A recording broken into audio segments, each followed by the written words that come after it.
So I'm going to be covering two approaches to dyslexia. One is the Davis method. The other is a little aid to phonics teaching. The Davis method is not phonics teaching, and this clip that I'm referring to, I don't think this has anything to do with the Davis method either, but they both have a lot of similarities in the way that this little phonics aid is used.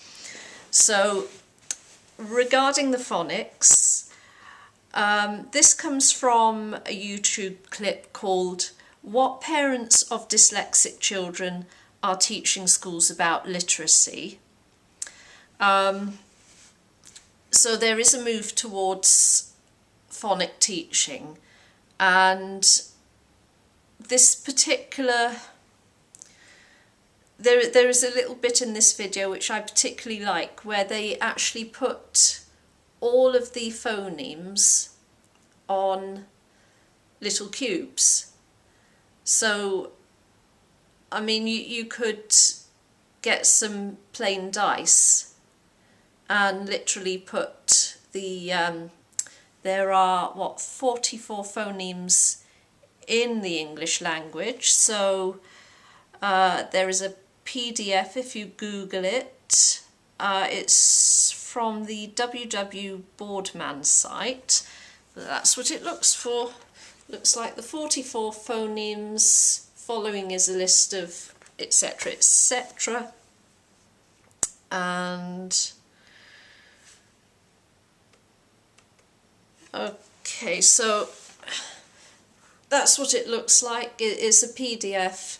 It's, if you can see, it's got a list of, I think that's the phonetic letter. That is how you will see these letters written down. I mean, the double B would be in the middle of a word.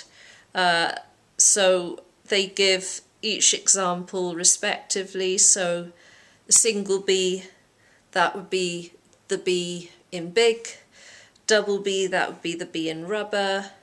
So it's very nicely laid out. But you can take all of these here and put them on the side of a dice or die. So what, you got 6 sides to a die, 7 sixes, 8 sixes, so you get eight dice, and you would get all of your phonemes on them. So you could, and you'd probably want a few more extra for repeated letters, what have you, in long words. You'd put them together like you do in Scrabble. And the advantage of this is something that the children are picking up in their hands. So because their eyes are not making that strong connection to the brain, they can use their hands instead.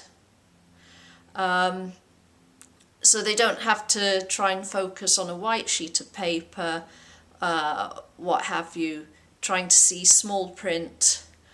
The letters will be much bigger. They can pick up each separate one in their hand, put them down in a string like Scrabble letters.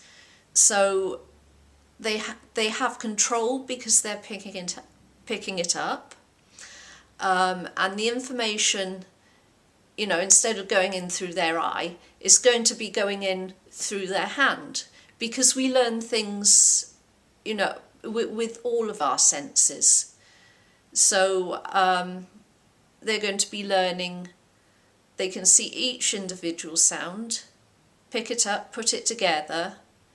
They'll be able to see the whole word much easily, because the spacing between letters is going to be better. And of course, if they write the word down, it's easier for them to copy like that. Now I kind of wanted to touch on the Davis method here. That is going back quite a way. The guy who invented the Davis method, he himself had dyslexia, and his approach is to make letters out of clay or plasticine or what have you. So I can see the logic in that. Again, you're making something with your hand. You're literally making the shape of the letters with your hand. And you'd make a word like, say, lamb.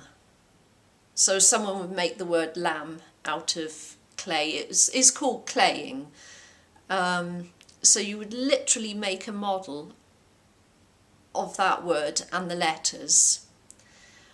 And I don't know how successful that method was, but I can see the benefits in it. I think it's I think it might be a bit slow going, but actually shaping a letter, again, you're using more gross motor movements. Well, more gross than writing, for sure.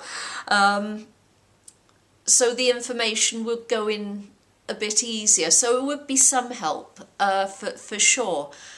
So yeah, I just kind of wanted to mention that because I saw that and I saw these little dice being laid out, and I thought, oh, that looks like quite a good idea. So yeah, there we go.